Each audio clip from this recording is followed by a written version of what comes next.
मैं हमेशा से इतना पैथेटिक नहीं था, पर एक अनफॉर्चुनेट इवेंट ने दूसरे को लीड किया और अब मैं कुत्तों वाली जिंदगी जी रहा हूँ। मैं अपनी टॉक्सिक बीवी से भीख मांग रहा हूँ कि थोड़ी तो रहम खा ले और प्लीज मुझे डिवोर्स दे दे। पर डिवोर्स देने के लिए ये गैसलाइट वुमेन मुझसे कुछ ऐसी चीज डिमांड कर रही है जो मेरी करंट कैपेबिलिटी से बहुत ज्यादा है। शादी से पहले भी मेरी जिंदगी कोई सनशाइन एंड रोजेस नहीं थी। मेरा ड्रंकर्ड फादर था जो शराब और गैम्बलिंग में पूरा खो चुका था। मुझे सपोर्ट करने के बजाय वो मुझे फोर्स करता था कि मैं उसके एडिक्शन का बिल भरूं। मेरा तो बहुत दिल था कि मैं उस ड्रंक फादर को छोड़कर आगे बढ़ जाऊं, पर वो अकेला फैमिली मेंबर था जो बचा था। मेरी मदर तो पहले ही गुजर चुकी थी। मेरे पास कोई चॉइस नहीं थी, इसलिए मुझे करना पड़ा हर तरह के छोटे मोटे और ऑड जॉब्स ताकि मैं गुजारा कर सकूं। कभी कभी विश करता था कि काश मेरी किस्मत भी दूसरे लोगों जैसी अच्छी होती। फिर भी मैंने उम्मीद नहीं छोड़ी और इस भरोसे पे टिका रहा कि मेरा फादर किसी दिन सुधर जाएगा। मैंने तो एक बार उसको बड़ी अमाउंट में पैसे भी दिए थे, सिर्फ इसलिए क्योंकि उसको कोई क्रिप्टो करेंसी खरीदनी थी। पर वो अच्छा दिन जब मेरा फादर चेंज होता वो कभी नहीं आया और उसकी बुरी आदतों ने उसको मौत तक खींच लिया, मुझे अकेला छोड़कर। दुख तो बहुत हुआ कि दोनों पेरेंट्स को खो दिया, पर अंदर से थोड़ा सुकून भी मिला कि मैं फाइनली फ्री हूँ। जब मैं डैड की डेथ से रिकवर हुआ, मैंने एक नॉर्मल लाइफ जीना शुरू कर दिया। फास्ट फॉरवर्ड कुछ साल, अब मैं फाइनली अपनी टॉक्सिक बीवी से आजाद हूँ। एक दिन टीवी देखते हुए मैंने 2 क्रिप्टो गुरुज को बिट्कॉइन नाम के नए कॉइन की तारीफ करते देखा, जिसकी वैल्यू एक्सपोनेंशियली एक्सप्लोड हो चुकी थी। सिर्फ थोड़े से टाइम में 2500 टाइम्स ऊपर चली गई थी। पता चला ये वही कॉइन था जिसमें मेरे फादर ने मरने से पहले मुझे इन्वेस्ट करने को कहा था। वेरीफाई करने के लिए मैंने तुरंत क्रिप्टो एक्सचेंज ऐप खोली और देखते ही होश उड़ गए जब मैंने देखा 25 बिलियन वन के बिट्कॉइन मेरे वॉलेट में पड़े हैं, रेडी टू स्पेंड। उस दिन से मैं ऑब्सेस्ड हो गया। हर छोटे से स्पाइक के लिए कॉन्स्टेंटली अपना वॉलेट चेक करता रहता हूँ। ऑनेस्टली यार, ये डिजिटल करेंसी जो किसी भी सेकंड गायब हो सकती है, इसने मुझे बिना बात की टेंशन दे रखी है। इसीलिए मैं रात रात भर जाग रहा हूँ। मैं पैनिक में चार्ट्स को घूर रहा था। कभी कॉइन ऊपर जाता था, कभी नीचे डिप होता था और ये पूरा एक्सपीरियंस बर्दाश्त करना मुश्किल हो गया था। ऐसे ही एक दिन मैं कैजुअल बाइक राइड करके घर आया, अपना वॉलेट खोला और चक्कर आते आते बचा। और पैसा लॉस होने की वजह से नहीं, बल्कि इसलिए क्योंकि मेरे कॉइन की वैल्यू ने और 20 मिलियन वन कमाए थे, जिससे मेरा पोर्टफोलियो सीधा 2 बिलियन वन तक शूट कर गया था। अगले कुछ दिनों में मैं वापस अपनी जॉब पे गया। रिसेंटली हमारी कंपनी अलग अलग फैसिलिटीज में सर्जिकल इक्विपमेंट की डेमो दे रही थी, जो हमने पिछले हफ्ते डिलीवर किया था। जो टीम बुसान गई थी वो अच्छा परफॉर्म नहीं कर रही थी, तो चेयरमैन चाहते थे कि कोई ज्यादा कैपेबल बंदा जाए। अपनी थकी और स्लीपलेस आंखों के साथ मैंने ट्रिप के लिए वॉलंटियर करने के लिए हाथ उठा दिया। मैंने ये सीनियोरिटी के लिए नहीं किया, बल्कि इसलिए क्योंकि मुझे सही से नींद नहीं आई थी कितने टाइम से, और सोचा कि शायद ट्रिप से दिमाग थोड़ा क्लियर हो जाए। चेयरमैन मान गए, पर एक और आदमी को साथ भेजना चाहते थे। तभी हमारे ऑफिस की सबसे हॉट लड़की ने मेरे साथ जाने के लिए वॉलंटियर किया। तुम सोच रहे होगे कि मैं कितना लकी बास्टर्ड हूँ, और बिलीव मी, मेरे कोवर्कर्स भी यही सोच रहे थे। कुछ तो बेग भी कर रहे थे कि उन्हें मेरी जगह दे दो इस ट्रिप पे, पर चेयरमैन ने मना कर दिया क्योंकि सिर्फ 2 लोगों की जरूरत थी। बाय द वे, उसका नाम सुआ था। नाम की बात कर ही रहा हूँ, शायद मैं अपना इंट्रोडक्शन देना भूल गया। मेरा नाम किम है। आगे के दिनों में मुझे फाइनली उस ऑफिस ब्यूटी के साथ ट्रैवल करने का मौका मिला। रास्ते में उसने बताया कि जिस कार में हम थे वो उसकी थी। उसने पिछले साल अपने भाई से खरीदी थी। मुझे ये भी पता चला कि वो बुसान जाने के लिए सीरियसली एक्साइटेड थी, वर्क की वजह से नहीं, बल्कि क्योंकि वो उसका होम टाउन था। उसने कहा कि वो अक्सर आती थी, पर वर्कलोड की वजह से दूर रह रही थी। उसको थोड़ा फ्री टाइम में एंजॉय करते देखकर मुझे एक गहरी बात रियलाइज हुई। इस दुनिया में हर किसी की अपनी छोटी सी दुनिया होती है, जो उनके ड्रीम्स, एम्बिशंस और छोटी छोटी चीजों से बनती है, जो उन्हें सुकून देती है। इस बात ने मुझे सोचने पर मजबूर कर दिया कि मुझे किस तरह की दुनिया में जीना चाहिए। मेरी पॉकेट में इतना पैसा है, फिर भी मेरे दिल में बिल्कुल सुकून नहीं है। जैसे जैसे दिन ढलता गया, हमने थोड़ा रिलैक्स करने के लिए एक छोटा ब्रेक लिया। तभी उसने मुझे एक डिपार्टमेंट स्टोर चलने को कहा। उसने कहा कि अब जब हम बुसान में हैं तो शॉपिंग करनी है, और एक चीज भी थी जो वो मुझे बताना चाहती थी। उस वक्त मैंने ज्यादा सोचा नहीं या उसके इंटेंशंस पे क्वेश्चन नहीं किया, तो मैं तुरंत मान गया। पर उस दिन बाद में शॉपिंग करते वक्त मैंने कुछ अजीब नोटिस किया। अगर हम ऑनलाइन शॉपिंग करते तो चीजें कितनी सस्ती मिलती, तो हम यहाँ क्यों हैं? बातें और अजीब हो गईं जब उसने मुझे अपने लिए एक सूट चूज करने को कहा और बोला कि वो बिल पे करेगी। जब मैंने हैरानी से पूछा क्यों, तो वो पूरी तरह लाल हो गई और माना कि उसको एक फेवर चाहिए। मेरे जोर देने पर उसने आखिरकार कन्फेस किया। वो चाहती थी कि मैं उसके बॉयफ्रेंड बनने का नाटक करूं उसके पेरेंट्स के सामने। यार, मैं तो स्टंट रह गया। उसने आगे बताया कि उसके पेरेंट्स एक्सपेक्ट कर रहे थे कि वो रिलेशनशिप में हो, क्योंकि उसकी छोटी बहन तो पहले ही डेट कर रही थी। उस पल मेरी धड़कन तेज हो गई और मेरे पेट में तितलियां उड़ने लगीं। फाइनली मैं उसके पेरेंट्स से एक फैंसी रेस्टोरेंट में मिला। झूठ नहीं बोलूंगा, वो काफी तारीफ करने वाले लोग थे। बस बोले जा रहे थे कि उनकी बेटी कितनी परफेक्ट है। पर सच कहूँ, मैं भी क्लाउड 9 पे था, हर मोमेंट एंजॉय कर रहा था। मेरे जैसे डिवोर्स्ड गाय के लिए सिर्फ नाटक करना भी दिल की धड़कन को तेज कर देता है। क्योंकि उसके पेरेंट्स को पता था कि हम एक ही कंपनी में काम करते हैं, तो नेचुरली उन्होंने पूछा कि हम इतने करीब कैसे आए। ऑफ कोर्स मुझे एक झूठी मूठी स्टोरी घड़नी पड़ी ताकि वो बात कन्विंसिंग लगे। सुआ के पेरेंट्स ने मुझे जिस तरह गर्मी से ट्रीट किया, उससे मुझे याद आई आखिरी बार जब मैं अपने रियल इन लॉज से बुरा मिला था। वो लोग भी अपनी बेटी की तरह ही घटिया थे। उनकी ठंडी और जालिम बातें आज भी मेरे दिमाग में रेंट फ्री घूमती हैं। लॉन्ग स्टोरी शॉर्ट, मैंने उन्हें जीतने की बहुत कोशिश की, पर वो टाइम खराब करना था। उसके कंपैरिजन में सुआ के पेरेंट्स तो इंसान के रूप में फरिश्ते लग रहे थे, पर शुक्र है मैं अब मैरिड आदमी नहीं हूँ। उस यादगार शाम के बाद उसके पेरेंट्स ने फाइनली विदा लेने का डिसाइड किया। उन्होंने प्यार से अपनी बेटी को कहा कि वो मेरे साथ अपनी डेट एंजॉय करे। चूंकि ये सब सिर्फ एक एक्ट था, सुआ तो बिल्कुल शर्मिंदा हो गई थी और इसी वजह से मुझे भी उतनी ही शर्म आ रही थी। मुझे लगता है कि मैं इनसिक्योर हूँ कि उसकी लेवल की लड़की मेरे आसपास हो। जब हम समुंदर किनारे अकेले थे, उसने मुझसे माफी मांगी कि वो मुझे एक ऐसे स्यापे में घसीट लाई जिसके लिए मैंने कभी हाँ नहीं कहा था। मीटअप के दौरान उसकी तेज नजरों ने मेरी घबराहट पकड़ ली थी और उसको शक था कि यह रोल प्ले मेरे बिछड़े हुए यादें ताजा कर रहा है। मैं सच में हैरान था कि वो मेरे डिवोर्स की चिंता कर रही थी, तो मैंने तुरंत उसको यकीन दिलाया कि वो मेरे बारे में परेशान न हो। इनफैक्ट मुझे उसके पेरेंट्स की कंपनी बहुत अच्छी लगी और वो फ्री का खाना जो मिला वो तो जैसे आइसिंग ऑन द केक था इस पूरे एक्सपीरियंस का। टॉपिक बदलने के लिए मैंने सजेस्ट किया कि वो मुझे यहाँ की जगह घुमाए, क्योंकि मैं पहली बार बुसान आया था। मेरी इस अचानक रिक्वेस्ट ने यूज सोचने पर मजबूर कर दिया। मैं देख सकता था कि वो अपनी पूरी कोशिश कर रही थी कि परफेक्ट जगह ढूंढे जो मेरे टाइम को वर्थवाइल बना दे। आखिर में उसने एक फॉर्चून टेलिंग कैंप की तरफ इशारा किया, जिसको देखकर मैं पूरा हैरान रह गया, क्योंकि मैं तो एक्सपेक्ट कर रहा था कि वो सिटी की कोई खास यादगार जगह दिखाएगी। फिर भी हम अंदर गए और जैसे कोई क्रिस्टल बॉल वाला फ्रॉडस्टर होता है, टेबल के पीछे बैठी उस बूढ़ी औरत ने अपनी बार्नम इफेक्ट टैक्टिक्स से सुआ को पूरी तरह फंसा लिया। उन जनरल बातों के दरमियान उस बूढ़ी औरत ने यह भी मेंशन किया कि सुआ ने रिसेंटली एक मौका गंवा दिया था। उस पल मुझे समझ नहीं आया कि यह बुढ़ी क्या बोलना चाहती है, पर अपेरेंटली वो बात कर रही थी सुआ के चूक जाने की अपनी फीलिंग्स को। मुझे कन्फेस करने से उस बूढ़ी औरत ने सुआ को यकीन दिलाया कि वो मौका जो उसने अभी छोड़ा है वो दोबारा जरूर मिलेगा, और सलाह दी कि इस बार यूज पकड़ लेना। जब सुआ उस बुढ़ी की बकवास पे भरोसा कर रही थी, मैं तो ध्यान ही नहीं दे रहा था। मेरे लिए फॉर्चून टेलिंग सिर्फ एक स्कैम है। खैर, आखिरकार मेरी बारी आई। हालांकि मैं दिल से राजी नहीं था, पर सुआ ने इंसिस्ट किया कि मैं भी अपना फ्यूचर जानूं ताकि हमारा यहाँ आना वर्थवाइल हो। और मुझे लगा कि अब इससे ज्यादा अजीब कुछ नहीं हो सकता, पर उस बूढ़ी औरत ने सच में मेरी दुखने वाली नस दबा दी। उस औरत को किसी तरह पता था कि मेरा बचपन आसान नहीं था और मैं गरीबी में बड़ा हुआ हूँ। उसने मुझे और हैरान किया ये कहकर कि मेरे जैसे लोगों की किस्मत में ढेर सारा पैसा लिखा होता है। उसने कहा कि यह तो बस शुरुआत है और मेरी किस्मत की चमक बढ़ती जाएगी। उसने मुझे सलाह दी कि मैं दुनिया घूमूं और नए एक्सपीरियंसेस कलेक्ट करूं। तभी उसने कहा, ज्यादा अच्छे मौके मेरी तरफ खुद खींचे चले आएंगे। मुझे बस अपनी जिंदगी को पूरी तरह जीना था और मौके मेरे पास दौड़े चले आएंगे, चाहे वो प्यार हो या पैसा। उसने कहा, मैं जो चाहूँ वो पा सकता हूँ। उसकी बातों ने मुझे बहुत सोचने पर मजबूर कर दिया और मेरे अनयूज्ड सेविंग्स की चिंता और बढ़ गई। उसने जो भी कहा उसका आधा तो मुझे समझ नहीं आया, पर अच्छा लगा कि एक बदलाव के रूप में कुछ पॉजिटिव सुनने को मिला। बदकिस्मती से वो छोटी सी खुशी उस पल गायब हो गई जब उस बूढ़ी औरत ने उस बेकार बकवास के लिए 200,000 वन मांग लिए। ऐसा लगा जैसे पूरे महीने की शॉपिंग और बस का किराया सीधा पानी में चला गया। शुक्र है हम जल्दी उस जगह से निकल गए, उससे पहले कि वो और फ्रॉड करती। अगली जगह जो सुआ ने सोची थी वो hyundai मार्केट थी, जहां वो कुछ ग्रिल्ड फूड खाना चाहती थी। इसी दौरान मैं अब भी अपने अकाउंट में पड़ी उस सोई हुई दौलत के बारे में सोच रहा था कि क्या पैसा सच में खुशी खरीद सकता है। मुझे जवाब तो नहीं मिला, पर मैंने ज्यादा गुजारिश नहीं की। वो पल इतना अच्छा था कि ओवर थिंकिंग से खराब नहीं करना चाहिए था। ऐसे ही हमारी बुसन की 4 दिन की बिजनेस ट्रिप आखिरकार एक बिटर स्वीट एंड पर आई और हम सोल वापस लौट आए। जब मैं घर पहुंचा और अपना वॉलेट चेक किया तो देखकर होश उड़ गए कि 200 मिलियन गायब हो चुके थे। पर अफसोस की भावना तुरंत हट गई जब मैंने सिर्फ 1 घंटे के अंदर 300 मिलियन वापस कमा लिए। फिर 100 मिलियन का और इंक्रीज हुआ। एक बार फिर मैं पूरा दिन स्क्रीन को घूर रहा था जैसे कोई दीवाना, चार्ट्स को ऊपर नीचे होते देखता रहा। आखिर में उसने एक फॉर्चून टेलिंग कैंप की तरफ इशारा किया, जिसको देखकर मैं पूरा हैरान रह गया, क्योंकि मैं तो एक्सपेक्ट कर रहा था कि वो सिटी की कोई खास यादगार जगह दिखाएगी। फिर भी हम अंदर गए और जैसे कोई क्रिस्टल बॉल वाला फ्रॉडस्टर होता है, टेबल के पीछे बैठी उस बूढ़ी औरत ने अपनी बार्नम इफेक्ट टैक्टिक्स से सुआ को पूरी तरह फंसा लिया। उन जनरल बातों के दरमियान उस बूढ़ी औरत ने यह भी मेंशन किया कि सुआ ने रिसेंटली एक मौका गंवा दिया था। उस पल मुझे समझ नहीं आया कि यह बुढ़ी क्या बोलना चाहती है, पर अपेरेंटली वो बात कर रही थी सुआ के चूक जाने की अपनी फीलिंग्स को। मुझे कन्फेस करने से उस बूढ़ी औरत ने सुआ को यकीन दिलाया कि वो मौका जो उसने अभी छोड़ा है वो दोबारा जरूर मिलेगा, और सलाह दी कि इस बार यूज पकड़ लेना।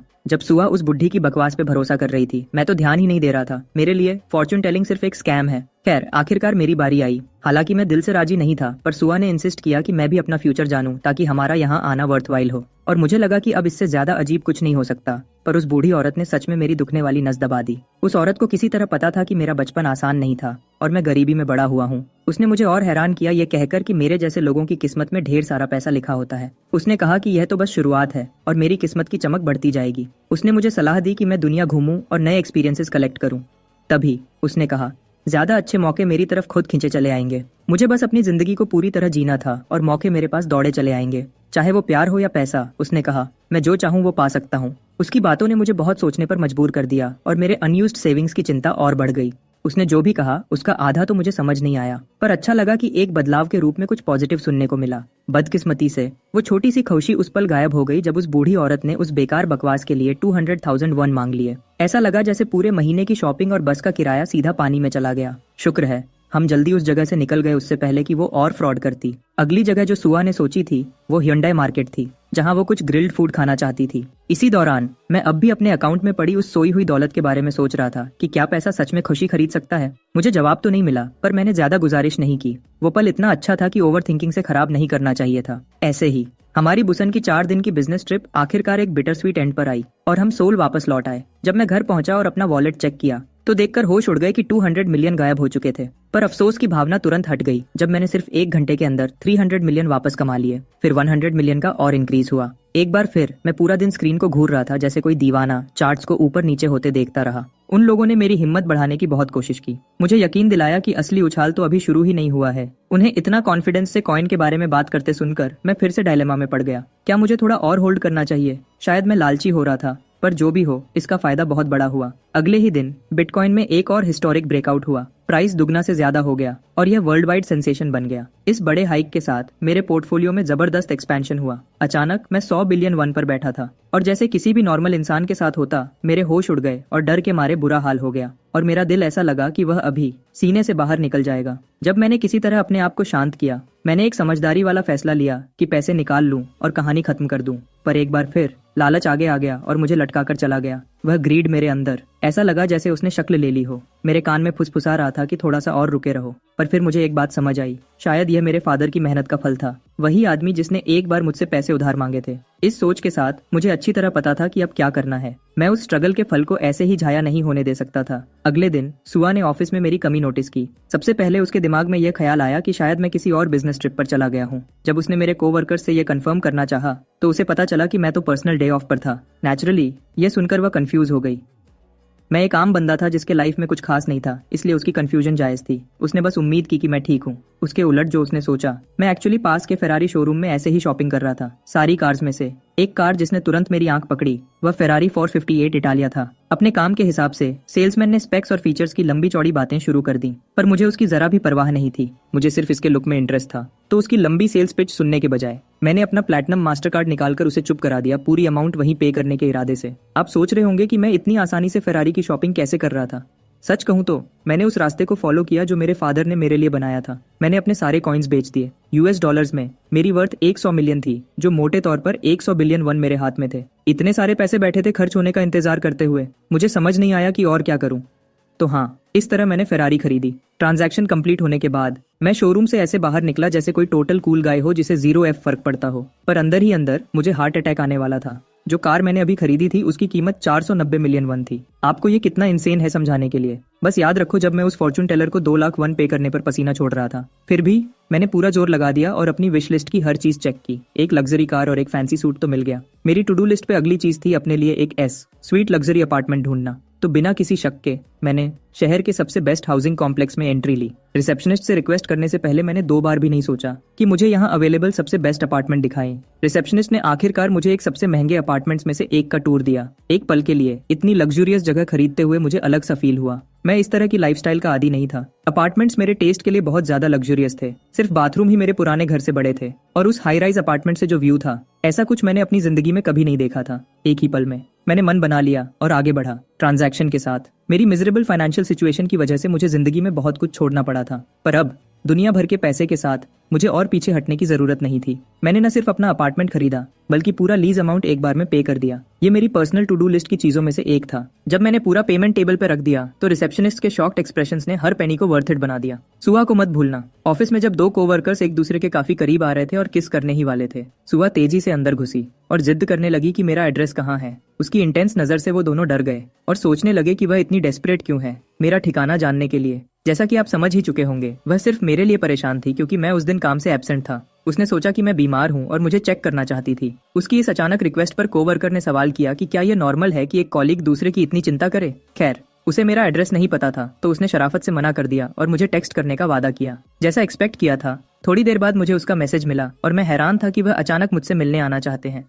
जब मुझे रियलाइज हुआ कि मैंने उन्हें फिजूल में परेशान किया है, मैंने माफी मांगी और अपना एड्रेस भेज दिया। सुआ जुंगयप का शुक्रगुजार था कि उसने मेरा एड्रेस ढूंढ दिया। जितनी एक्साइटेड वह लग रही थी, जुंगयप को शक हुआ कि शायद उसे सच में मुझसे प्यार हो गया है। आखिरकार वो दोनों ने साथ मिलकर मुझे मिलने आने का फैसला किया। वह सच में क्यूरियस थे कि मैं कैसी जगह रहता हूँ और वह उत्साहित थे, पर जिस पल वह पहुंचे उनके होश उड़ गए। आप सोच रहे होंगे कि वह मेरे नए लग्जूरियस अपार्टमेंट से डैजल्ड हो गए, पर रियलिटी में मैंने उन्हें अपने पुराने ठिकाने पर बुलाया था, एक बेसमेंट अपार्टमेंट जो गंदगी और कीड़ों से भरा हुआ था। मैं वहां अपना सामान पैक कर रहा था क्योंकि शिफ्ट करना था।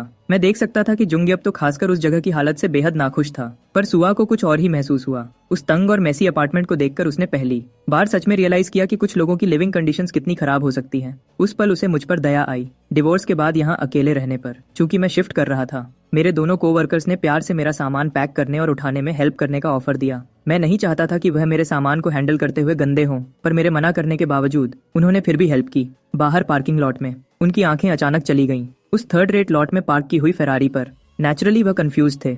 उनमें से कोई भी ये सोच नहीं सकता था कि वह कार मेरी हो सकती है। उन्होंने बस यही मान लिया कि वह बिल्डिंग के ओनर या किसी और की होगी, पर रियलिटी उनकी सोच से बिल्कुल अलग थी। उनका दिमाग प्रैक्टिकली फ्रीज हो गया जिस पल मैंने उन्हें अपना सामान उस कार में लोड करने को कहा। उन्होंने तब भी मानने से मना कर दिया। सोच रहे थे कि मैं सिर्फ किसी और की फेरारी के पास खड़ा हूँ, पर जब मैंने कंफर्म किया कि वह मेरी है तो उनका मुंह पूरा खुला का खुला रह गया। इस दौरान मैं देख सकता था कि जुंगयप दिमाग में हिसाब लगा रहा था, मेरी सैलरी, पॉसिबल इंस्टॉलमेंट्स और दूसरे कॉस्ट्स का, और उसे कुछ भी समझ नहीं आ रहा था। पर यह तो उनके सरप्राइजेस की शुरुआत थी। इस बार मैं उन्हें अपना नया अपार्टमेंट दिखाना चाहता था और वो दोनों तुरंत साथ चलने को मान गए। हालांकि उन दोनों को इनवाइट करते वक्त मैं एक छोटी सी बात भूल गया था। मेरी नई कार में सिर्फ 2 लोग ही फिट हो सकते थे, तो मैंने उनमें से एक को अलग से आने को कहा। पहले तो सुआ ने अकेले ट्रैवल करने के लिए वॉलंटियर किया, पर जुंगयप पीछे हट गया और उसे मेरे साथ राइड करने दिया। मैं देख सकता था कि वह बेचारा बंदा अंदर से रो रहा था फेरारी में राइड करने का मौका छूट जाने पर। चूंकि ये सुआ का पहली बार किसी लग्जरी कार में बैठना था, वह नेचुरली नर्वस थी। उसके साथ ड्राइव करते हुए मुझे अपनी पिछली ट्रिप याद आई और वह सुनकर मुझे उसके पेरेंट्स की याद आई। जब मैंने उसके पेरेंट्स का जिक्र किया तो उसने माना कि उसके पेरेंट्स एक्सपेक्ट कर रहे थे कि वह जल्दी ही मुझसे शादी कर लेगी। ऑफ कोर्स मैंने उस फेक हस्बैंड एक्ट को आगे बढ़ाने से मना कर दिया। उस पल वह मेरी तरफ सीरियस लुक के साथ पलट गई। वह कुछ जरूरी पूछना चाहती थी, पर उसकी आवाज रुक गई। जब मैंने उससे दोबारा पूछा तो साफ था कि उसे यह सेंसिटिव सवाल पूछते हुए आराम नहीं महसूस हो रहा था, तो उसने वह बात अपने तक ही रखी। अगर मुझे गेस करना हो तो शायद वह मेरे डिवोर्स के बारे में पूछना चाहती थी, कैसे और क्यों हुआ। हालांकि सच कहूं, उस वक्त मैंने ज्यादा नहीं सोचा। मैंने बस मान लिया कि वह मेरी अचानक आई दौलत के बारे में क्यूरियस थी। खैर, मैं शुक्रगुजार था कि सुआ और जुंगयप दोनों अपने काम से मतलब रख रहे थे। कहीं और मेरी एक्स वाइफ फोन पर बात कर रही थी, हाथ में हमारी पुरानी शादी की तस्वीर लिए। मेरे पीछे वह शायद कुछ प्लान कर रही थी, हालांकि मुझे पता नहीं था कि क्या। मैं अपनी नई जिंदगी एंजॉय करने में बहुत बिजी था। अगले कुछ दिनों में जुंगयप को भी उस ब्यूटी फेरारी में राइड करने का मौका मिला। तभी उसने अचानक पूछ लिया मुझसे एक अनएक्सपेक्टेड सवाल बिना सोचे समझे। वह जानना चाहता था कि मैं सुआ को किस नजर से देखता हूँ।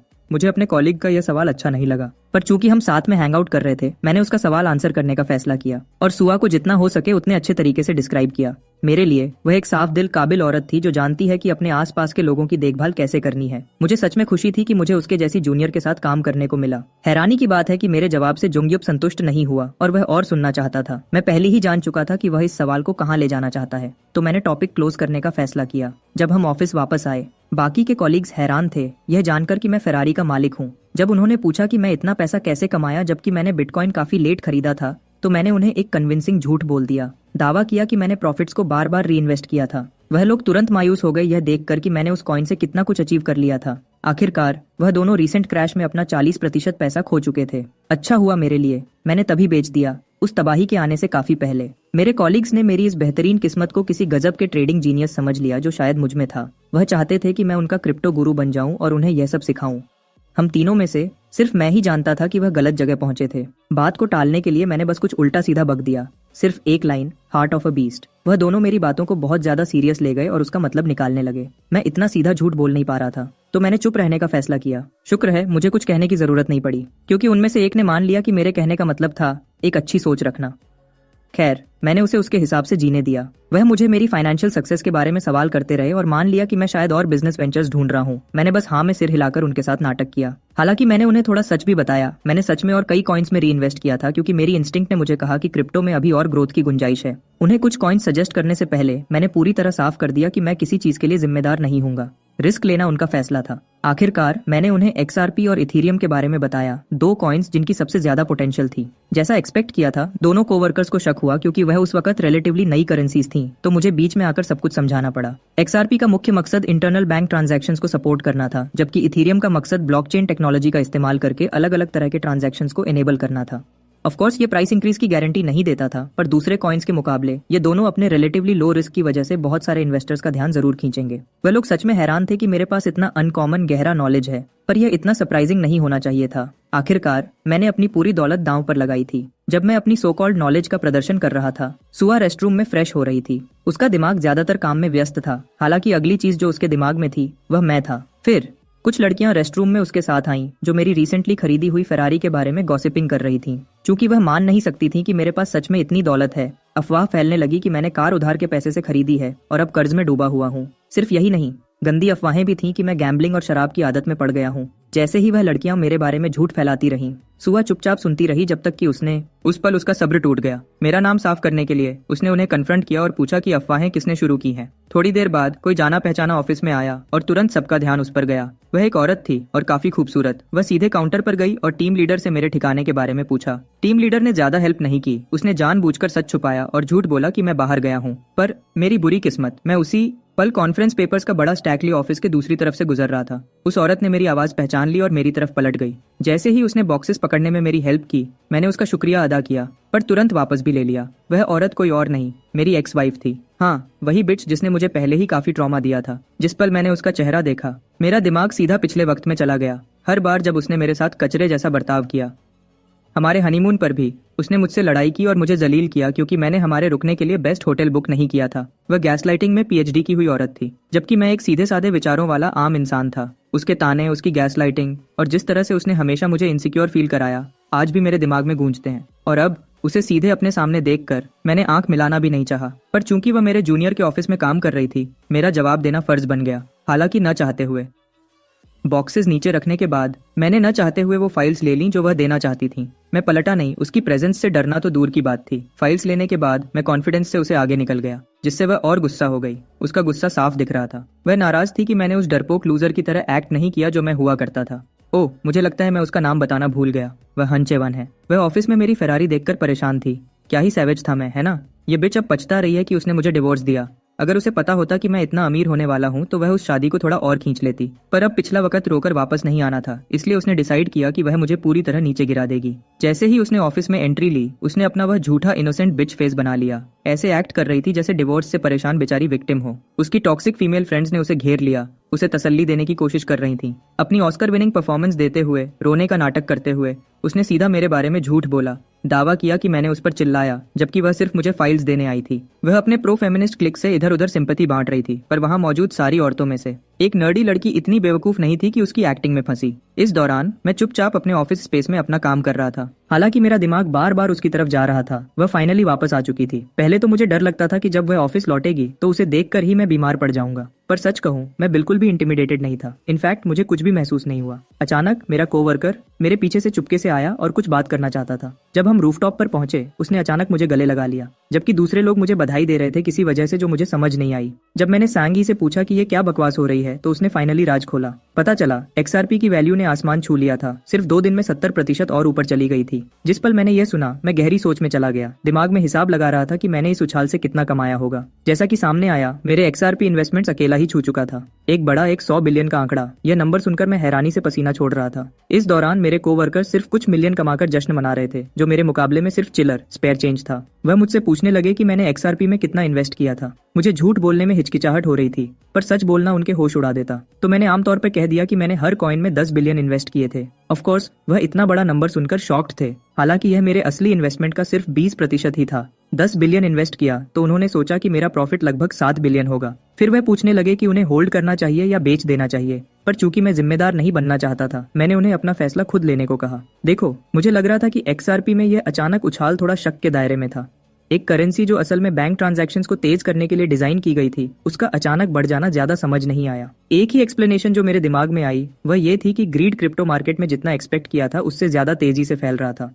2 दिन तक नॉन स्टॉप गेन्स का मतलब अक्सर ये होता है कि कुछ बड़ा होने वाला है। जब उन्होंने पूछा कि मेरा क्या प्लान है तो मैंने सीधे कह दिया कि मेरा अभी बेचने का कोई इरादा नहीं है। जबकि मेरे कोवर्कर सोच रहे थे कि मैं शायद लालची हो रहा हूँ। मैंने सोचा कि जब सब लालची हो रहे हैं तो एक और उछाल पक्का आएगा। उस दिन कंपनी में ये बात तेजी से फैल गई कि मैंने क्रिप्टो से बहुत बड़ा हाथ मारा है। कम उम्र में अमीर होने की यह चटपटी कहानी सबका ध्यान खींचने के लिए काफी थी। जल्दी ही हर बातचीत में मेरा नाम लिया जा रहा था। जब सब इस बारे में बात कर रहे थे कि मैंने कैसे इतना पैसा बनाया और दूसरों की भी थोड़ी कमाई करने में हेल्प की, मेरी bitch of an ex wife ये सब सुन रही थी और जैसा एक्सपेक्ट किया जाता वह पूरी तरह तबाह हो चुकी थी। इतना ज्यादा कि उसने अपनी कॉफी फर्श पर फेंक दी। सबका ध्यान अपनी तरफ खींच लिया। कट टू सुआ एक कैफे में बैठी है। उसकी प्रेजेंस अकेली ही काफी थी। हर किसी की आंखों को अपनी तरफ खींच रही थी। कुछ तो उसे मॉडल भी समझ रहे थे। हालांकि इंटरेस्टिंग बात यह थी कि वह थोड़ी उदास लग रही थी। पता चला कि उसे जोंग योप ने बुलाया था, जो उसे मेरे बारे में बात करना चाहता था। चूंकि वह मूड में नहीं थी, उसने उसे बकवास बंद करने और सीधे बात पर आने को कहा। जोंग योप ने उसकी सीधी बात का एहतराम किया और पूछा कि मेरे बारे में जो अफवाहें फैल रही हैं उसे क्या लगता है। उन्होंने कहा कि मैं गैम्बलिंग का आदी था और अपनी एक्स वाइफ को अब्यूज करता था। हैरानी की बात है कि सुआ ने उसकी हर बात से डिसएग्री किया। उसको पता था कि ये सब बस जानबूझकर फैलाई जा रही गंदी गॉसिप है। जोंग योप उसके जवाब से संतुष्ट लगा और एक और सवाल पूछने आया, क्या वह मुझे लाइक करती है? यह वह सवाल था जिसका जवाब वह सच में उससे जानना चाहता था और यह सुनकर वह तुरंत शर्मा गई। उसने जल्दी से मुझे फ्रेंड जोन करने की कोशिश की, पर जोंग योप जिद्दी था। उसको पता था कि मामला सिर्फ दोस्ती से ज्यादा है। अचानक उसने उसे सजेस्ट किया कि उसे मुझसे कन्फेस कर देना चाहिए। ऑफ कोर्स ये कहना आसान था, पर करना मुश्किल, और वह शर्म से अपने आप को छुपा नहीं पा रही थी। इस दौरान मैं अपने चिपकू कोवर्कर से परेशान था, जो मेरे क्रिप्टो गेन्स के लिए मुझे जबरदस्ती बधाई दे रहे थे। हालांकि सब मेरे बारे में था। मैं अकेला था जो यह एंजॉय नहीं कर रहा था। मेरे कोवर्कर्स मेरी पिछली सलाह लेकर और कमाई करके बहुत खुश थे। मैं सच में हैरान था कि कितने लोगों ने अफवाहों को सुनकर मार्केट में छलांग लगा दी थी। और सरप्राइजिंगली उनका डिसीजन गलत नहीं था। उन्होंने तो एक्चुअली गोल्ड स्ट्रक कर दिया था। प्राइसेस कुछ ही डेज में नियरली डबलिंग हो गए थे। इसकी वजह से मुझे way too much unwanted attention और अफेक्शन मिल रहा था। वो कन्विंस थे कि मेरे इनिशियल 2 बिलियन इन्वेस्टमेंट से मैं 10 बिलियन वन से ज्यादा पर सिटिंग होऊंगा। पर ट्रूथ उनके इमेजिनेशन से फार बियॉन्ड थी और मेरी एसेट्स 578 बिलियन तक पहुंच चुकी थी।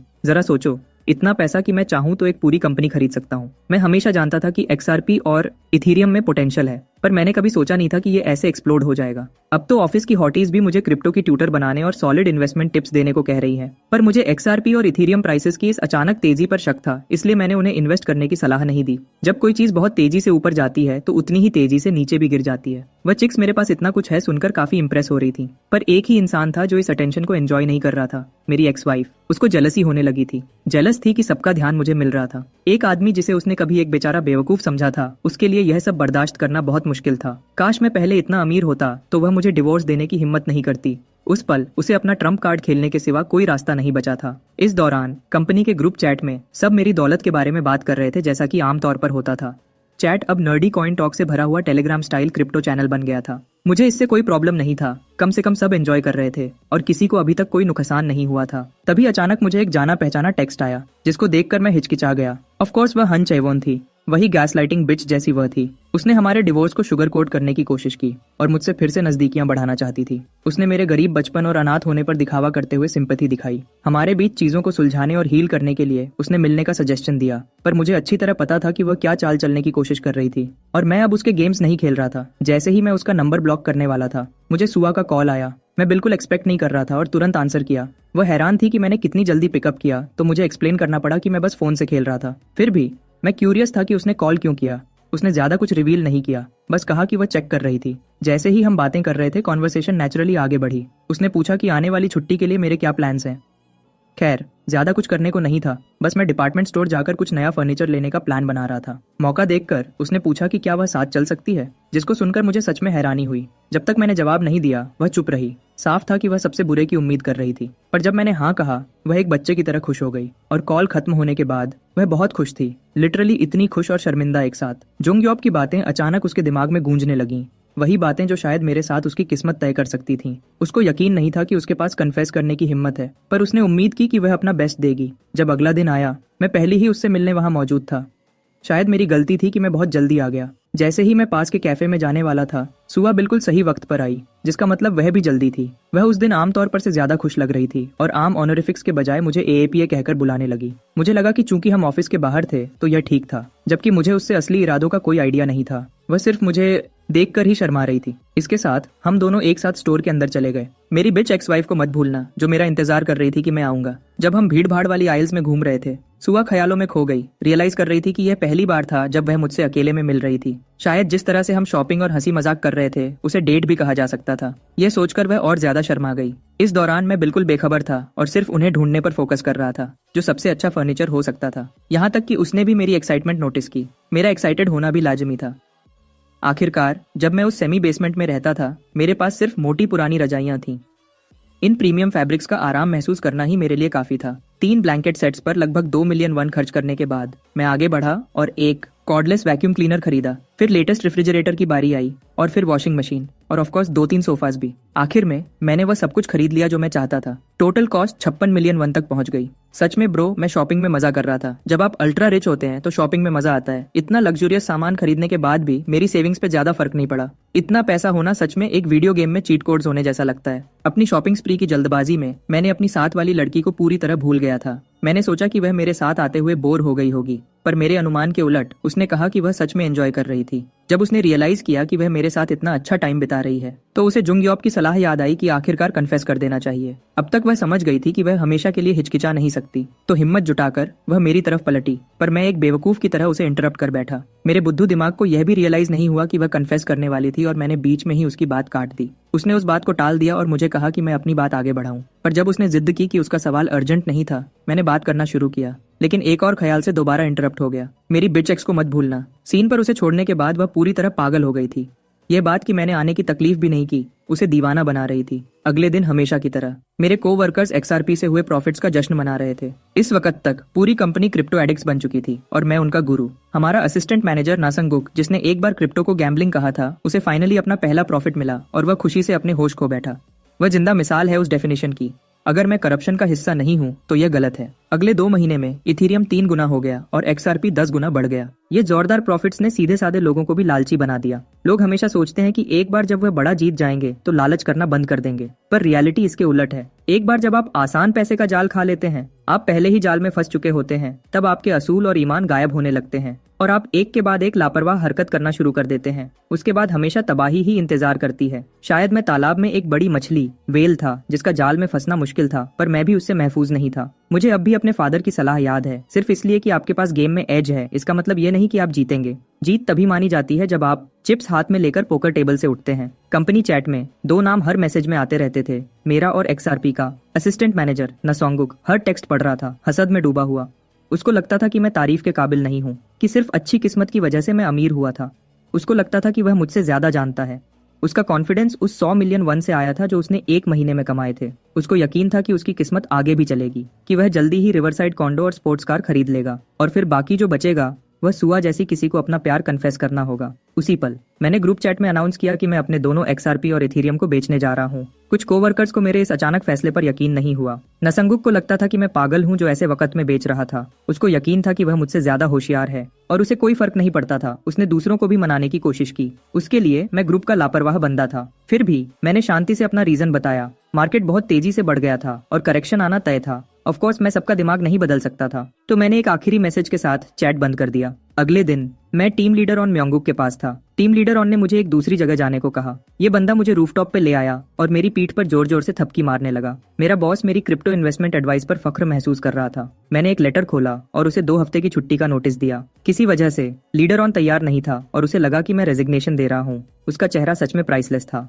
सवाली नजर से पूछ रहा था कि मेरे जैसा इतना अमीर बंदा इस घटिया जॉब से रिजाइन क्यों नहीं कर रहा था। सुआ के साथ अपनी कॉन्वर्सेशन याद आई। मैंने उससे यूनाइटेड स्टेट्स जाने के अपने प्लान्स बताए थे। बात यह थी कि मेरे पास एक्सपीरियंस और नॉलेज की कमी थी और मुझे उससे जल्दी ठीक करना था। दिलचस्प बात यह थी कि सुआ की जुबान से शब्द नहीं निकल पाए। वह शायद भूल गई थी कि उसे क्या कहना था और सिर्फ मुझे सेफ ट्रिप की विश की। टीम लीडर ऑन ने आसानी से मेरी छुट्टी का नोटिस अप्रूव कर दिया, पर मैं एक मुश्किल सिचुएशन में था और उससे सलाह मांगी। देखो, मैं एक टूटी फूटी बिच गरीब इंसान था जिसके पास न कोई करियर था, न टैलेंट, न कोई खास ख्वाहिश। मुझे ये सब पैसा मिल गया उन लोगों से जलते हुए जिन्होंने अपनी पूरी जिंदगी अपने सपनों पर खर्च की थी। यहाँ पर मेरे बॉस ने मेरे ख्यालों पर तनकीद की और सीधे से उन्हें बकवास बुलाया। मैं उसके इस रूप को देखकर हैरान था। उसने मुझे अपने बचपन के सपने के बारे में बताया कि वह गोल्फ प्लेयर बनना चाहता था। लीडर ऑन ने इतनी प्रैक्टिस की थी कि उसकी हाथों की खाल उतर गई थी, फिर भी वह लगा रहा। मैं जानता था कि वह अपने सपने को पूरा करके खुश था, पर फिर एक दिन उसकी दुनिया टूट गई। उस बेचारे बंदे को पता चला कि उसे अपने सपने को फाइनेंस करने के लिए उसके पेरेंट्स को कितनी ज्यादा फीस देनी पड़ी थी। सब कुछ के बावजूद ऑन को अपना सपना मार देने का मुश्किल फैसला लेना पड़ा। और ऑफिस में आना पड़ा। उसका नया सपना अपने परिवार के साथ रहना और बस कैजुअल बेसबॉल गेम देखना है। अपनी बुद्धिमानी से मुझे समझाते हुए उसने जोर दिया कि जिंदगी में सपनों को पूरा करने के बहुत सारे मौके होते हैं और सपनों के पीछे पागल नहीं होना चाहिए। इतनी देर तक मैं चुपचाप उसकी सलाह सुन रहा था और मैं अंदर से हिल गया। मेरे ख्याल और साफ हो गए, जिससे मुझे एक एक कदम उठाने और जिंदगी आहिस्ता आहिस्ता आगे बढ़ाने की इजाजत मिली। आखिरकार मेरा नोजी बॉस मेरे पास आया और उसने बड़े सवाल का जवाब पूछने का फैसला किया।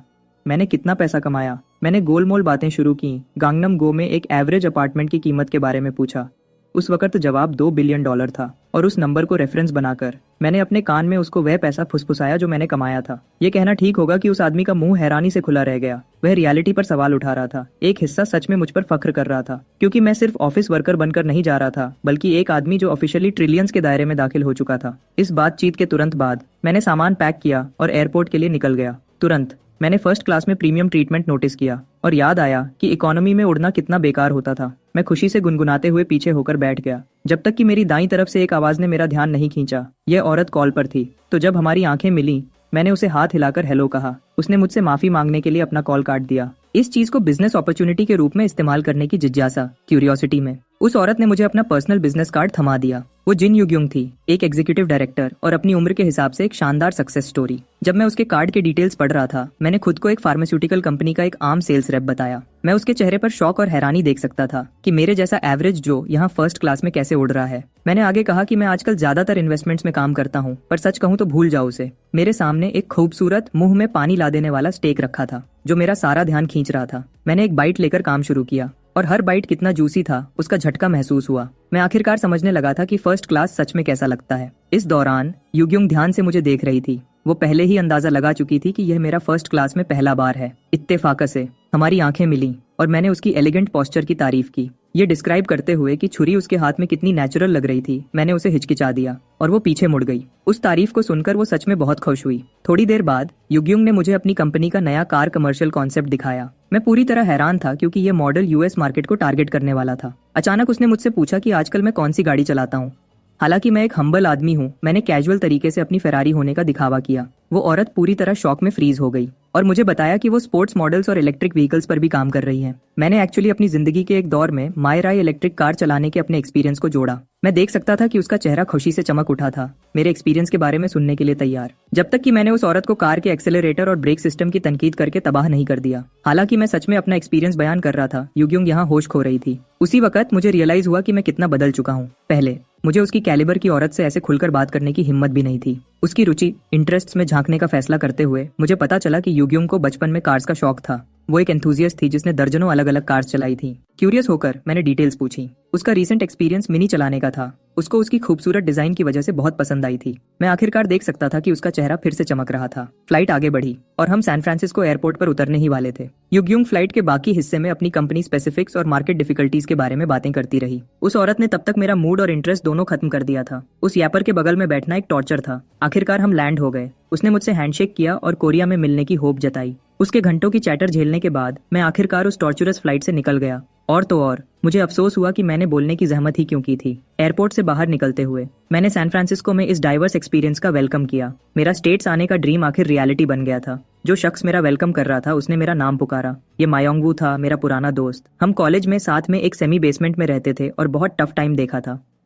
वो मेरा राइड और डाई था जब तक उसकी किस्मत नहीं खुली और उसको यहाँ की एक कंपनी में अमेजिंग रोल नहीं मिल गया। मैं उसकी चबी फेस और ब्लोटेड बेली देखे बिना नहीं रह सका। वो स्टिकमैन से सीधा बॉलिंग बॉल बन गया था। मेरा दोस्त मायोंगवू ने खाने के लिए बोला, लेकिन वो मुझे रेस्टोरेंट ले जाने के बजाय उसने मुझे अमेरिका's फाइनेस्ट मील्स, एक बर्गर्स मिलवाया। जब ये सब हो रहा था, मेरी शिटी एक्स वाइफ मुझे इतने टाइम से इग्नोर करने की वजह से चुपचाप सफर कर रही थी। चेवोन अपने दोस्तों के साथ बैठी थी और बता रही थी कि मैं यूएस ट्रिप पे चला गया, इस बात से वो कितनी गुस्सा है। उसने तो गैम्बलिंग एडिक्शन की झूठी कहानी बना डाली और मुझे वायलेंट मैन, चीटर और तो और स्कमबैग तक कह दिया। चेवोन को पता नहीं था कि उसको अभी रियलिटी चेक मिलने वाला है उस baddest bitch on the block से। इस औरत ने उसको अच्छे से औकात दिखा दी, याद दिलाया कि अब जब वो दोनों अलग हैं तो उसको परेशान नहीं होना चाहिए। टीम लीडर चॉइस ओहाये उसकी रैंट सुनकर थक चुकी थी और अब तक चुप थी, लेकिन इस औरत को मेरे बारे में लगातार गलत बातें करते देखकर उसको शौक लगा, खासकर जब सब जानते थे कि मैं उसकी स्टोरीज से बिल्कुल अलग हूँ। मेरी एक्स वाइफ को सोहाये से रियलिटी चेक मिला, जिसने ब्लंटली और फ्रैंकली उसके गुस्से को जेलसी का एक्ट कह दिया। मेरी एक्स वाइफ ये सब सह नहीं सकी और उठकर चली गई टीम लीडर की हार्श वर्ड्स की कंप्लेन करते हुए। बाथरूम में मेरी साइकोटिक एक्स वाइफ सो हाये के बारे में अपनी फ्रस्ट्रेशन निकाल रही थी, गुस्से में बड़बड़ाते हुए। चेवन को रियलाइज हुआ कि कोई उसकी बुलशिट स्टोरी पे बिलीव नहीं कर रहा, पर मजेदार बात यह है कि ये पागल औरत भी क्रिप्टो में इन्वेस्टिंग करने लगी थी और उसका प्लान था कि वो अपने वेल्थ से सबको चुप करा देगी। अगले दिन वो एक बंदा जो ग्रुप चैट में मेरे खिलाफ कीबोर्ड वॉरियर बना था, अपने इन्वेस्टमेंट पे 10% रिटर्न की ढींग मार रहा था। उसने मुझे इम्पेशेंट गाय कहकर मजाक उड़ाया और दूसरों को एडवाइस किया कि बेस्ट अपॉर्चुनिटी देखकर इन्वेस्ट करो। फनी थिंग ये है कि मेरे कोवर्कर्स भी उसका ईगो मैनियकल बिहेवियर नोटिस कर रहे थे। टीम लीडर ऑन भी इन्वेस्टिंग के आइडिया में डूब गया और अफसोस कर रहा था कि वो पहले बोल्ड क्यों नहीं हुआ। उसका दिमाग कॉइन्स के आइडिया से भरा हुआ था, जबकि मेरे बॉस एक डायलेमा में थे। उसके दोस्त ने कैजुअली मान लिया कि उसने सारा अमाउंट सेल कर दिया, ट्रस्टिंग माई गट। रियलिटी ये है कि कॉइन्स तो राइज और फॉल होने के लिए ही बने हैं, पर रियल गट्स चाहिए होते हैं राइजिंग कॉइन को सेल करने के लिए, ये जानकर कि कब रुकना है। जिस मोमेंट उसने मेरा मैसेज पढ़ा कि मैंने सारे कॉइन सेल कर दिए हैं, वो समझ गया कि उसको क्या करना है। वापस स्टेट्स आकर मैं यहाँ एक बर्गर सेट एंजॉय कर रहा हूँ और ट्रू जॉय महसूस कर रहा हूँ। म्योंगू चाहता था कि मैं जितने दिन विजिट पे रहूंगा वो मेरा ख्याल रखे, ये जाने बिना कि मैंने अब तक NBA प्लेयर से भी ज्यादा पैसा बना लिया था। म्योंगू का ध्यान 2 अमेरिकन की आवाज पर गया। वो उसे खान कहकर बुला रहे थे, जो सुनकर मुझे थोड़ा अजीब लगा। क्रिस और हेलेना यहाँ अमेरिका में उसके नए बडीज हैं। वो म्योंगू के साथ टेबल शेयर कर रहे थे और उसकी डायनामिक कंट्रोल मॉडल पर किए गए काम की खूब तारीफ कर रहे थे। मुझे क्यूरियोसिटी हुई तो मैंने तुरंत उससे इस बारे में पूछा और पता चला कि ये ऑटोमेटिक ड्राइविंग के लिए एक सॉफ्टवेयर है। ग्लासेस पहना हुआ वो नर्डी गाय क्रिस एक स्टार्टअप कंपनी चलाता है जिसका नाम ऑरोरा है। हेलेना भी कुछ ऐसी ही है और वो भी एक कंपनी रन करती है जो इको फ्रेंडली प्रोडक्ट्स पर फोकस करती है। मैं जान गया कि वो दोनों एंटरप्रेन्योर्स हैं और खुद को रोक नहीं सका उनसे उनके स्टार्टिंग एक्सपीरियंस के बारे में पूछने से। क्रिस ने कंफर्म किया कि फेज मुश्किल जरूर होता है, लेकिन एंटरप्रेन्योर्स वो लोग होते हैं जो मुश्किलों से लड़कर रिवॉर्ड को एक्सपीरियंस करते हैं। ये माउंटेन टॉप चढ़ने से अलग नहीं था, जहां शानदार व्यू देखने को मिलता है। मैंने उन दोनों की बहुत तारीफ की। क्रिस ने मायोंग वू के एक्सेप्शनल टैलेंट को हाईलाइट किया, जो सिलिकॉन वैली के ब्रिलियंट आइडियाज को रियलिटी में बदलने के लिए रिस्पॉन्सिबल है। उसकी programming skills one of a kind है, भले ही वो बर्गर एडिक्शन का शिकार है। मैं वहां बैठकर अमेजिंग लोगों की कंपनी एंजॉय कर रहा था। मुझे रियलाइज हुआ कि ट्रिप पर पैसा खर्च करना वर्थ इट था। उस रात खान मुझे अपने घर ले गया। सैन फ्रांसिस्को के कॉम्पिटिटिव लैंडस्केप की वजह से ये छोटी सी जगह भी यहाँ बहुत महंगी है। उसने आते ही मुझे एक बियर पकड़ाई और असली सवाल पूछने शुरू कर दिए। जानना चाहता था कि मैं यहाँ तक कैसे पहुंचा। कई बियर कैंस पीने के बाद मैंने उसे डिवोर्स के बारे में सब कुछ एक्सप्लेन किया। मेरा लॉन्ग टाइम होमी ये सुनकर बहुत खुश हुआ कि चेवोन मेरी लाइफ से बाहर हो गई है। उसको सच्ची खुशी हुई कि मुझे क्रिप्टो में सैल्वेशन, राहत मिली। यूएस में बहुत लोगों को ऐसी ही किस्मत मिली और मुझे पता चला कि उनमें से कुछ लोगों ने तो अपना खुद का कॉइन भी बना लिया। ये मेरे लिए एक नया आइडिया था जिसने मुझे चौंका दिया, लेकिन बिट्कॉइन के इन्फ्लुएंस की वजह से ये सही लगा। क्रिएशन के एक्ट से इंस्पायर होकर मैंने मायोंग वू के सामने एक जबरदस्त आइडिया रखा, एक नई कंपनी शुरू करने की ख्वाहिश। मेरा होमी को लगा कि मैंने ज्यादा बियर पी ली है और मैं सही सोच नहीं रहा, लेकिन मैं डेड सीरियस था और एंटरप्रेन्योर्स के अप्रोच से इंस्पायर था। मेरा बेस्ट फ्रेंड होने के नाते मायोंग वू ने कंपनी शुरू करने के 3 जरूरी फैक्टर्स के बारे में बात की। पहला था कैपिटल सिक्योर करना, दूसरा था वो ग्रैंड आइडिया और सबसे जरूरी था सीईओ की क्वालिटीज। परफेक्ट कैपिटल और परफेक्ट आइडियाज होने के बावजूद भी कुछ फर्क नहीं पड़ता अगर सीईओ एक फकिंग मंकी हो। कैपिटल भी इंपॉर्टेंट है, पर वो इनफ नहीं था, ये मैंने सीखा। जिससे मैंने सोचना शुरू किया कि मुझे कैसा आदमी बनना पड़ेगा ताकि मैं अपनी विजन को रियलिटी बना सकूं। मैं डोजन्स अलग अलग क्वालिटीज के बारे में सोचने लगा। मेरे फ्रेंड ने बोला कि स्टार्टअप्स इन्वेस्टमेंट से बहुत ज्यादा मुश्किल होते हैं और मुझे ये आइडिया ड्रॉप करने को बोला, पर मैं फिनिश नहीं हुआ था और कंपनी में इन्वेस्ट करने के स्पेसिफिक्स के बारे में पूछा। अगले दिन मैं क्रिस के सामने बैठा, उसको ग्रेट इंटरेस्ट दिखाते हुए कि मैं उसकी कंपनी में इन्वेस्ट करना चाहता हूँ। पता नहीं क्यों उसने एक्सपेक्ट नहीं किया था कि ये कॉन्वर्सेशन बर्गर प्लेस पे होगी। इस बंदे को इम्प्रेस करने के लिए मैंने अपना फैंसी रिसर्च निकाला जो मैंने उसकी कंपनी ऑरोरा पे किया था। मैंने अपवर्ड ट्रेंड और कोरियन कॉन्ग्लोमरेट्स का उसकी कंपनी में इंटरेस्ट देखा। इसका मतलब था कि क्रिस की कंपनी बहुत ऊंचा उड़ने वाली थी। क्रिस को इंटरेस्ट नहीं आया जब तक मैंने उसको एक और हिट पीस ऑफ इन्फॉर्मेशन से शॉक नहीं कर दिया, जो उनकी एक इन्वेस्टमेंट कंपनी के खिलाफ बैटल के बारे में थी। मैंने उस सैवी एंटरप्रेन्योर को असली वैल्यू की चीज ऑफर की। मैंने कीन इंटरेस्ट दिखाया पार्टनरशिप में, सिर्फ इन्वेस्टमेंट में नहीं। इनफैक्ट मैं $500,000 देने को तैयार था, सिर्फ 10% इक्विटी के लिए एज अ पार्टनर। मेरा प्रपोजल सुनकर क्रिस ने डॉक्यूमेंट्स चेक करने का डिसाइड किया। उसने $700,000 का ऑफर देकर फाइट बैक किया, जो मेरे प्रपोज्ड ऑफर से बहुत ज्यादा था। मेरे बडी ने भी उसके इस आउटरेजस और सडन इंक्रीज पे कॉल आउट किया, पर मेरे पास एक बेहतर आइडिया था। मैंने काउंटर किया स्टैगरिंग $900,000 का 20% के लिए, जिससे क्रिस शॉक हो गया। म्योंगू ने क्रिस की स्टिकी सिचुएशन समझाई, जो फिलहाल अपनी इन्वेस्टमेंट कंपनी से डील करने में ह्यूज ट्रबल फेस कर रहा था और कैपिटल की कमी थी। मेरे बडी ने एम्फसाइज किया कि मैं क्रिस के लिए वो सारा रिस्क रिमूव कर दूंगा और इक्विटी के बदले मैं ऑरोरा के गोल्स में कभी इंटरफियर नहीं करूंगा। म्योंगू की फितरत ने एक बर्गर खाने की एनालॉजी देने का डिसाइड किया वर्सेस डबल चीज बर्गर खाने की। इस सैलिवेटिंग आइडिया ने क्रिस को टेम्प्ट किया और इवेंचुअली वो मान गया। वो मेरे साथ सक्सेसफुल डील स्कोर कर गया और मैं ऑफिशियली रोरिस का पार्टनर बन गया। मैं उस मीटिंग के बाद बहुत खुश था। अगर मेरा इन्वेस्टमेंट फेल भी हो जाता तो भी मुझे सीखने के लिए ग्रेट एक्सपीरियंस मिलता। फिर से मेरे दिमाग में सिर्फ म्योंग वू का अगली फेस ही आ रहा था, क्योंकि ये बंदा ही सिंगल हैंडेडली रिस्पॉन्सिबल था मुझे बैकअप करने के लिए। एक अच्छे दोस्त की तरह मैं उसकी हेल्प का एहसान चुकाना चाहता था, इसलिए उसकी एडवाइस मांगी। मैंने उससे और कंपनीज रिकमेंड करने को कहा ताकि मैं इन्वेस्ट करना और एंजॉय कर सकूं। भले ही मैं यहाँ वेकेशन पे आया था, पर मैं ये सोचे बिना नहीं रह पाया कि मेरे फ्रेंड्स ऑफिस में कैसे हैंडल कर रहे होंगे। ऑरोरा के साथ मेरी डील की न्यूज पब्लिक हो गई और बाकी सारे इन्वेस्टमेंट प्रपोजल्स रिजेक्ट कर दिए गए यू यंग की कंपनी के भी। ऑरोरा के साथ साथ मेटवेव ने भी उनको रिजेक्ट कर दिया एक इंडिविजुअल के एक्सचेंज में। इस पॉइंट तक यूग्योंग को समझ ही नहीं आ रहा था कि क्या हो रहा है। एक अकेले बंदे का मल्टीपल स्टार्टअप्स में इन्वेस्ट करना और कंपनी वाइड डील्स चुरा लेना उसको शॉक कर गया। यूग्यांग की कंपनी के लिए ये दोनों तरफ से लॉस था, जिससे उसको समझ आया कि वो यहाँ किसी एवरेज जो से डील नहीं कर रहे, बल्कि वो मेरे बारे में हर एक छोटी इन्फॉर्मेशन चाहती थी ताकि वो शेयर्स चुरा सके। अपनी इंडस्ट्री में उसकी कनिंग एक्सपीरियंस होने के बावजूद भी वो मेरे सडन मूव्स को कंसिडर नहीं कर पाई। यूग्योंग मुझे ढूंढने के लिए हेल बेंट थी, चाहे कुछ भी हो जाए। और फिर शुरू हुआ। क्रिप्टो में एक्सपो के एम्पायर की वही फ्लरिश अब गिरने लगी और मेरे हर एक कॉलीग ने उस Reddit dwelling sewer red keyboard warrior को उसकी बिट्रेयल के लिए कन्फ्रंट किया। उन्होंने उस पर भरोसा किया और 20 मिलियन वन तुरंत खो दिए। शायद सबसे स्वीटेस्ट जस्टिस मेरी शिटी एक्स वाइफ चेविन को मिला, जिसने भी अपना सब कुछ खो दिया था। नया रूप लेकर उस बास्टर्ड ने ऐसे एक्ट किया जैसे वो लोग बेवकूफ थे जो उस पर रिलाई कर रहे थे। ऐसे थोड़ी था कि उसने उनकी सर पर बंदूक रखी थी इन्वेस्ट करने के लिए। पर ट्रस्ट मी, ये सोचा जा सकने वाला सबसे शिटिएस्ट रिस्पॉन्स था और मेरे कोवर्कर्स का गुस्सा होना बिल्कुल जायज था। इस टर्मोइल के बीच लोगों को एहसास होने लगा कि उस वक्त मेरी एडवाइस पर भरोसा करना कितना क्रूशल था। अगर वो ऐसा करते तो कम से कम अपना प्रिंसिपल अमाउंट तो सिक्योर कर लेते। मेरे कोवर्कर्स सोच रहे होंगे कि मैं अब तक क्या कर रहा हूँ। सच बताऊं तो मैं एक जानलेवा सिचुएशन में था। हाथ में गन लिए मैं बेरहमी से अपने टारगेट्स को शॉट कर रहा था। मेरा पार्टनर म्योंग वू मेरे साथ ही था। जब तक मैंने उसकी बॉडी जमीन पे नहीं देखी वो खत्म हो गया था। जब मैं डिस्ट्रैक्ट हो गया था, किसी ने मुझे पीछे से शूट कर दिया और मेरी लाइफ एंड हो गई। फिर प्लेयर ने एक मीली वेपन निकाला, पर वो और कुछ नहीं, बस एक बेवकूफों वाला फ्राइंग पैन था। ब्रो ने सोचा कि वो पबजी में है और हमारे सर तोड़ना शुरू कर दिया। गेम में हमारी बेइज्जती कर दी। रियलिटी ये है कि हम सिर्फ एक ऑनलाइन गेम खेल रहे थे और चिकन डिनर सिक्योर नहीं कर पाए। रिवेंज मैच की ऑब्सेशन हमें एक और गेम में ले गई। याद है जब मैंने अपने इस बड़ी का एहसान चुकाने की बात की थी, तो उसके होमी होने के नाते मैंने इस बंदे को एक जबरदस्त नया घर दिला दिया। लेकिन म्योंग वू को गिफ्ट लेने का आइडिया पसंद नहीं आया। ब्रो हर चीज हार्डकोर रिफ्यूज कर रहा था। जब तक उसने उस घर में कैजुअली रखा हुआ वो मैग्निफिसेंट गेमिंग पीसी नहीं देखा। वहाँ हर तरह के कंसोल्स थे। ये ऐसी जगह थी जिसको एक आदमी का अल्टीमेट ड्रीम बोल सकते हैं। हम दोनों ने साथ रहने का एग्री कर लिया। अपने गेमिंग सेशन के दौरान मैंने उसको बैकपैकिंग में अपने इंटरेस्ट के बारे में बताया। मैं यहाँ 2 वीक्स के लिए आया था, पर टीम लीडर ऑन से अपना स्टे एक्सटेंड करने की रिक्वेस्ट की। अचानक उसके दिमाग में एक आइडिया बर्स्ट हुआ और उसने मुझसे एक फेवर मांगा। पहले तो मुझे लगा वो भी टैग अलोंग करना चाहता है, पर लगता है उसके प्लान्स कुछ और थे। तो हम निकल पड़े बस राइड पकड़कर। जब एक गॉर्जियस ब्लॉन्ड लेडी मेरे शोल्डर पे सो रही थी, मैं तो बस एक सिंपल ट्रिप चाहता था। पर इस लेडी, देखो यार, मेरा ये डम एज बेस्ट फ्रेंड चाहता था कि एली साथ चले। वो उसकी कोई अक्वेंटेंस थी और मुझे उसके ज्वाइन करने से ज्यादा माइंड नहीं था, पर मैं उसके बारे में और जानना चाहता था। पता चला कि वो गर्ल बस एक सिंपल ग्रेजुएट है और इस तरह मैं उसके साथ बस में स्ट्रैंडेड रह गया। सच कहूँ तो मैं अपने नाइटमेयर में इतना लॉस था कि उसकी आवाज में अपना नाम सुन भी नहीं पाया। एली एक्साइटमेंट से रोर कर उठी क्योंकि एट लास्ट हम फाइनली लॉस एंजलिस पहुंच चुके थे। उस स्टनिंग यंग लेडी ने अपनी लुक से सबको पैरालाइज कर दिया। हम दोनों असल में यहाँ फर्स्ट टाइम आए थे, पर लगता था एली मुझसे बहुत ज्यादा एक्साइटेड थी। उसको जरा भी वरीड फील नहीं हो रहा था। सोचो तो, वो एक रैंडम गाय के साथ ट्रिप पे जा रही है और दुनिया में किसी चीज से नहीं डरती। उसके बिहेवियर से मुझे समझ आया कि मुझे कल्चर के बारे में और बहुत कुछ सीखना बाकी है। जब मैं अपने दिमाग में शिट ओवर थिंकिंग करने में बिजी था, वो मुझे इग्नोर करने की वजह से ग्रम्पी हो गई। मैंने अपोलोजाइज किया और उसको दोबारा ट्राई करने को कहा। पता चला कि एली के पास पूरी ट्रिप के लिए एक स्केड्यूल है जिसको हम फॉलो कर सकते हैं। मेरे लिए रिलैक्स करने का ये एक कन्वीनियंट आइडिया था, तो मैंने उसको फॉलो करना ठीक समझा। एली और मैंने सब कुछ एक्सप्लोर करना शुरू किया जो हमें मिल सकता था। Universal company HQB। सनसेट तक मैंने उसके साथ अपनी मेमोरीज को एक फिजिकल फॉर्म दे दिया जब उसने मुझे फोटोशूट के लिए खींच लिया।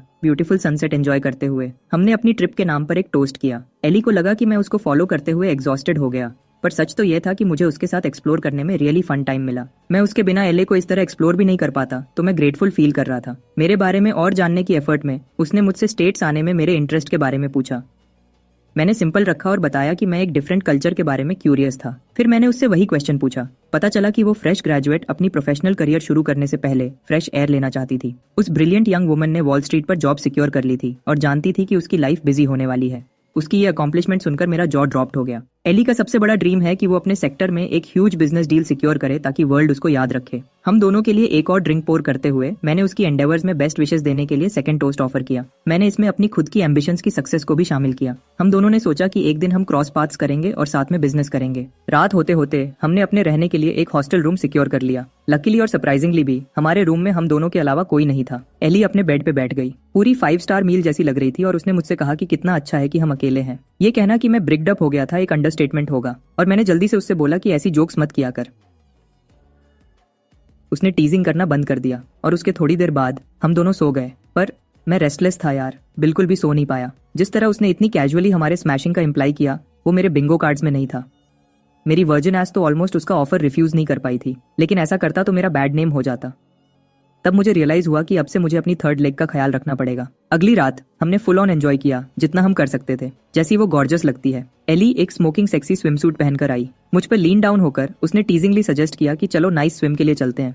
मैंने क्रिप्टो गॉड से स्ट्रेंथ मांगी। पूल में उसने इतनी एलिगेंस से डाइव किया जबकि मैं तो चिकन आउट हो गया और उसके बाहर आने का वेट करता रहा। वेट और शाइनी लगते हुए वो पहले से भी ज्यादा गॉर्जस दिख रही थी। मैंने उससे बताया कि मैं स्विमिंग में ज्यादा अच्छा नहीं हूँ, पर उसने इसको एक अपॉर्चुनिटी समझा और मुझे पानी में खींचने लगी। एली मेरा ट्यूटर बनना चाहती थी, पर भाई मैं तो शिटिंग ब्रिक्स था। एंड में अमेरिकन कल्चर बहुत ज्यादा इजी और ओपन लगी। मैं थोड़ा डिस्टेंस रखना और अपना रिलेशनशिप वैसा ही मेंटेन करना चाहता था, इसलिए मैंने उससे कहा कि मैं जल्दी चला जाऊंगा। इसी बीच कुछ क्लाउन्स आ गए हमारी पार्टी पे रेन करने। ये हॉट शॉट सोच रहे थे कि वो एली जैसी स्मोकिंग गन ब्यूटी को स्कोर कर लेंगे। शायद सबसे स्केरियस्ट पार्ट ये था कि उनमें से एक ड्यूड मुझ में इंटरेस्टेड था। Miss me out on that gay shit. Ellie ने उनका इन्विटेशन डिक्लाइन कर दिया, पर इन गाइस को रिजेक्ट होने की कोई परवाह ही नहीं थी। उसकी गॉर्जियस पर्सनालिटी ने उन क्लाउन्स में से एक को अल्यूरिंग लगी और वो उसको टच करने ही वाला था जब मैं स्वूप्ड इन उसका हाथ पकड़ा और उनसे कहा कि उसको टच मत करना। एली मुझे अपने डिफेंस में खड़ा देखकर शॉक्ड हो गई। मैं बड़ा आदमी बनकर डिफेंड तो कर बैठा, पर मुझे आगे क्या करना है इसका कोई आइडिया नहीं था। आई मीन वो 3 on 1 था और मेरी एस बीट होने वाली थी। मेरी मेन प्रायोरिटी एली की सेफ्टी सिक्योर करना थी, पर मेरे शौक के लिए एली खुद उनके पास आई जैसे कि कोई बड़ी बात नहीं है। उनको कन्फ्रंट करते हुए उसने उन लूजर्स को डिमांड किया कि अगर वह चाहते हैं कि वह सब कुछ भूल जाए तो यहाँ से निकल जाएं। उन पंक्स ने उसे कहा कि किसी को हिट ऑन करना कोई क्राइम नहीं है,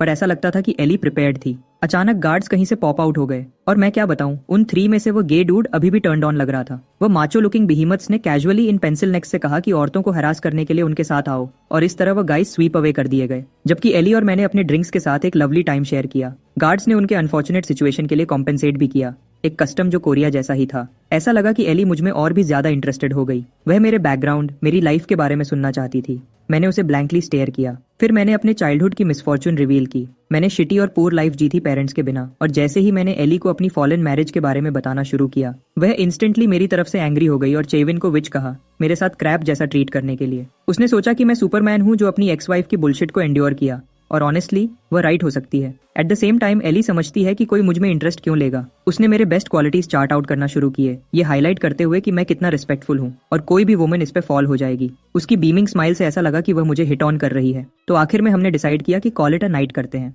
होटल रूम में रेस्ट करते हुए मैंने खुद को थोड़ा काम डाउन करते हुए पाया। मैं झूठ बोलूंगा अगर ये कहूं कि मैं उस दौरान एली की गॉर्जियस लुक्स और बीमिंग पर्सनालिटी के बारे में नहीं सोच रहा था। ग्राइंड पे फोकस करते हुए मैंने मार्केट चेक किया और एक्सपी पील के स्टैगरिंग डिमाइस के बारे में पता चला। वही हाल बाकी क्रिप्टो कॉइन्स का भी था। सबने टॉन ऑफ लॉसेस एक्सपीरियंस किए। मैंने खुद को लकी पाया कि राइट टाइम पे सेल कर दिया था। एली अचानक स्ट्रेंज आवर पर मेरे डोर पर आई, तो मैंने जल्दी से दरवाजा खोला ताकि उसे वेलकम कर सकूं। मुझे लगता है मेरा ब्रेन मेल्ट हो गया उसकी सिल्क ड्रेस को उसकी बॉडी पर रैप्ड देखते ही। यप, मैं किसी भी गाय की तरह शॉर्ट सर्किटिंग हो रहा था। मैंने उसे कन्फ्रंट करने की ट्राई की, पर उसने मेरे लिप पर फिंगर रख दी। ये वह मोमेंट था जब मैं जान गया कि मैं अबाउट टू गेट लेड हूँ। वो मेरे बेड शेयर करने लगी, लास वेगास के नाइट टाइम व्यू पर क्वेश्चन करते हुए। मैंने उसे मोस्ट ब्यूटीफुल माना। मैंने ऐड किया कि सांता मोनिका बीच अपनी नेचुरल ब्यूटी से उसको अच्छी तरह कॉन्ट्रास्ट करता है। मुझे और टीज करते हुए एली ने पूछा कि क्या मैं फाइन हूँ उसके साथ इस तरह चैटिंग करते हुए। ऑफ कोर्स ये वुमन डिलिशियस एज हेल लग रही थी, पर मैं तो यहाँ कोरियन एंथम गा रहा था ताकि आखिर तक अपनी वर्जिनिटी प्रिजर्व कर सकूं। उसने रियलाइज किया कि मैं उसके अटेम्प्ट्स इवेड करने की कोशिश कर रहा हूँ और उसने रीजन पूछा। शीट को ग्रिपिंग करते हुए मैंने उसे अपने फियर्स के बारे में बताया। मैं पहले ही एक बार मैरिज से फॉल आउट हो चुका हूँ और अब मैं स्कैर्डली अफ्रेड हूँ कि एक मोमेंट्स वर्थ ऑफ प्लेजर के लिए सब कुछ लूज न कर दूं। आइडिया तो टेम्पटिंग लग रहा था, पर एली एक गुड फ्रेंड है जिसके साथ मैं कॉम्प्लिकेट नहीं करना चाहता था। मेरे एक्सप्लेनेशन ने उसे रियली बम्ड आउट कर दिया। एक ऑल्टरनेटिव के तौर पर उसने मुझसे बेग किया कि हम पूरी रात स्टे अप करके बातें करते हैं। मैं उसके लिए ओके था। हमने बंच ऑफ डिफरेंट टॉपिक्स पे स्पीक किया। इससे पहले कि मैं क्रैश आउट हो गया, वह थी अभी भी अवेक थी। मेरे फेस से प्ले कर रही थी, डिसअपॉइंटेड थी कि मैं जल्दी फेंट हो गया। इस मोमेंट को एक कैश ग्रैब की तरह यूज करते हुए वह एंजॉयबली मेरे बॉडी के क्लोज आई। अपनी पैंट्स में अनेबल टू गेट होन की डिसअपॉइंटमेंट के बावजूद उसने रात के लिए एक हग से सेटल कर लिया। अगले दिन हमने अपनी इनक्रेडिबल ट्रिप के बाद एक दूसरे को फेयरवेल कहा। एली मेरे कोरिया वापस लौटने के प्लान्स के बारे में क्यूरियस थी। मैंने उसके असम्पशन को कंफर्म किया और उसे गुड बाय बोला, पर उसमें कुछ हेजिटेटेड था। इससे पहले कि उसने वार्मेस्ट हग से मुझे बुलडोज्ड कर दिया, अपना पूरा बॉडी प्रेस करते हुए। उसके स्ट्रेस बॉल्स भी इंक्लूडिंग उसने मुझसे बेग किया कि कोरिया अराइव होते ही उसे मैसेज करूं। एक मोमेंट के लिए मैं भी अपने आर्म्स उसके चारों तरफ रैप करना चाहता था, पर हेजिटेटेड किया और स्टॉप्ड गया। मैंने फ्लाइट बोर्ड की और एयरपोर्ट से लेफ्ट हो गया, अपनी लॉन्ग ट्रिप के एंड को रेमिनिसिंग करते हुए। मैंने अमेरिका के एम्बिशियस लोगों के साथ वैल्यूएबल रिलेशनशिप्स बनाए थे, वह लोग जिनकी कंपनी मैं कोरिया में कभी एंजॉय नहीं कर पाता। हर सिटी अपने तरीके से ट्रिमेंडस और डिफरेंट थी, सब कुछ ह्यूज कैपिटल के चंक से ड्रिवन था। अमेरिका को इस तरह फ्लरिश करते देखकर मेरे अंदर एक ड्रीम इग्नाइट हो गया, और ज्यादा डू मोर करने की और ज्यादा ग्रेटर रिस्क लेने की और आगे स्ट्राइव फर्दर बियॉन्ड करने की डिजायर। सबसे ज्यादा मैं पहले से भी ज्यादा मनी अर्न करना चाहता था। ये बात मुझे हमेशा बॉदर करती थी कि बिलियनर्स बुढ़ापे में भी हार्ड वर्क क्यों करते हैं। ये इसलिए नहीं कि उन्हें करना पड़ता है, बल्कि इसलिए क्योंकि मनी अर्न करना सबसे एक्साइटिंग वेंचर था। फाइनली मैं एयरपोर्ट पर लैंड हुआ, जहां मेरे बडी ने मुझे ग्रेट जॉय के साथ ग्रीट किया। जुंगियोप अकेला नहीं आया था, बल्कि सुआ को भी साथ लाया था। उसने मुझे ग्रीट किया और मेरी ट्रिप के बारे में पूछा, और उसे देखकर मैं तो लिट अप हो गया। हम आपस में टॉक कर रहे थे, जबकि जुंगियोप शायद अल्टीमेट विंगमैन की तरह हमें बाउंस ऑफ होते हुए देख रहा था। हंग्री थे, हमने लंच करने का सेटल किया। ऑफ कोर्स मैं उन्हें 5 स्टार होटल में ट्रीट करने वाला था। इस पूरे टाइम चेविन मुझे मैसेज करती रही, पर मैंने उसे घास तक नहीं डाली। मैंने अपने अपार्टमेंट के कंफर्ट को एंजॉय किया। अमेरिका के इनक्रेडिबल व्यू के बावजूद मुझे अभी भी अपने प्लेस की सीनरी से बायस था। फाइनली मैंने उन सब लोगों के मैसेजेस चेक किए जिन्होंने मुझे हिट अप किया था। कॉसाइल डेड, और एली ने मुझे एक्साइटिंग न्यूज दी, जबकि मैं स्टेट्स को और ज्यादा विजिट करने के अपने फ्यूचर प्लान्स के बारे में सोच रहा था। मैसेजेस में मुझे चीवान का मैसेज मिला। उसने एक इमोशनल टेक्स्ट लिखा, ऐसा एक्ट कर रही थी जैसे कि उसके बिना डील पे जाकर लॉस मेरा हुआ है। ये वुमन एक रोमांटिक फिलोसोफर की तरह एक्ट कर रही थी और मुझसे इन लव होने के फीलिंग्स कन्फेस किए। सिर्फ वह मैसेज पढ़कर मुझे चिल्स आ गए। क्लियरली इस बिच को एक थेरेपिस्ट से अपॉइंटमेंट की जरूरत थी। इसी बीच चेविन ऑल बाय हरसेल्फ थी, जानती थी कि मैंने उसे फिर से गोस्ट कर दिया है। वह रोमांटिक साइड एक मेनेसिंग वन में बदल गई। पहले उसने मुझे इडियट कहा, फिर उसने खुद को यह कंफर्ट दिया कि वह अपनी लाइफ में मूव ऑन कर चुकी है, और मुझे थ्रेटन किया कि वर्क पर मेरी लाइफ कॉम्प्लिकेटेड होने वाली है। मैं उससे अफ्रेड था और उसे फिर से ब्लॉक कर दिया। एक बार फिर इस ईविल वेंच से डिवोर्स लेने के अपने डिसीजन पर कन्विंस्ड हो गया। अगले दिन मैं अपने बडीज के लिए होल बंच ऑफ सुवेनियर्स लेकर ऑफिस आया। मेरे अटर शॉक के लिए हर कोई लूमिंग ओवर और डिस्पेयर में था। एक्साइटमेंट का कोई हिंट नहीं था। मेरे कुछ बडीज ने मुझे ग्रीट किया। वह लोग जिन्होंने मेरी एडवाइस मानी थी, उन्होंने प्रॉफिट बनाया और राइट टाइम पे क्रिप्टो से पुल आउट कर लिया था। उससे मुझे रियलाइज हुआ कि ये लोग ज़ॉम्बीज की तरह एक्ट क्यों कर रहे थे। असिस्टेंट नासंगुक की शिटी एडवाइस की वजह से उन्होंने अ शिट टॉन खो दिया था। 95% क्रैश एक्सपीरियंस करना आसान नहीं होता। फिर मैंने अपने टीम लीडर्स को देखा जिन्होंने मुझे इतनी जल्दी वेलकम न करने पर टीज किया। मीटिंग रूम में मैंने उन्हें 2 एक्सपेंसिव वॉचेस दी, जिससे उनके वेरी हैंड्स ट्रेम्बल करने लगे ऑ में। दोनों रोलेक्स थे। मेरे ग्रेटिट्यूड का जेस्चर उन लीडर्स के लिए जिन्होंने मेरे न्यूबी डेज से मुझे सपोर्ट किया था। टीम लीडर ऑन इतना बड़ा गिफ्ट रिसीव नहीं कर पा रहा था। दोनों ने मुझे थैंक किया, पर वॉच तुरंत रिटर्न करना चाहते थे। मैंने उन्हें अश्योर्ड किया कि प्राइस तो मेरे वॉलेट को स्क्रैच तक नहीं करता, इसलिए वह ले सकते हैं। तभी मुझे शॉकिंगली डिस्कवर हुआ कि मेरे मनी लूज करने की रूमर्स फैली हुई हैं। कोई क्रेजी क्लाउन मेरे ऑफिस में सबसे झूठ बोला था। इस पर्सन की आइडेंटिटी पॉन्डर करते हुए मैं रूफटॉप पे खड़ा था। पर्सन इन क्वेश्चन आया। वह स्लीजबॉल बास्टर्ड संगुक था। मुझे मनी लूज करने पर फेक सिंपैथी दे रहा था। मैंने फिगर आउट किया कि उसकी अगली एस बस मुझ पे स्टेप ऑन करने का चांस चाहती थी। सुंगुक का सुपीरियोरिटी कॉम्प्लेक्स हमेशा क्लियर रहा है डे 1 से। उससे सिर्फ अपनी प्राइड की परवाह है। वही है जिसने मेरी डेली लाइफ मिजरेबल बना दी थी। उसने मुझे अपने कंडोलेंसेज ऑफर किए, एक शिटी स्माइल देते हुए, और मुझे अलाउ किया कि मैं अपने सपोज्ड लॉसेस के बारे में ओपन अप करूं। नेचुरली मैंने डेलिबरेटली बेट ले ली। फर्स्ट ऑफ मैंने ऐसा एक्ट किया जैसे मैं उस पर फेवर कर रहा हूं, सब कुछ रिवील करके। उससे बेग किया कि सब कुछ हमारे बीच सीक्रेट रखे। मैं देख सकता था कि इस बास्टर्ड का फेस खुशी से लाइट अप हो गया एट द न्यूज। फिर मैंने उसे शॉक किया, अनाउंस करते हुए कि क्रिप्टो से 10 बिलियन कमाने के बावजूद मेरे पास बैरली 10 मिलियन बचे हैं। ब्रदर एक ऑस्कर विनिंग एक्टर में टर्न हो गया, मुझे कंडोलेंसेज ऑफर करते हुए।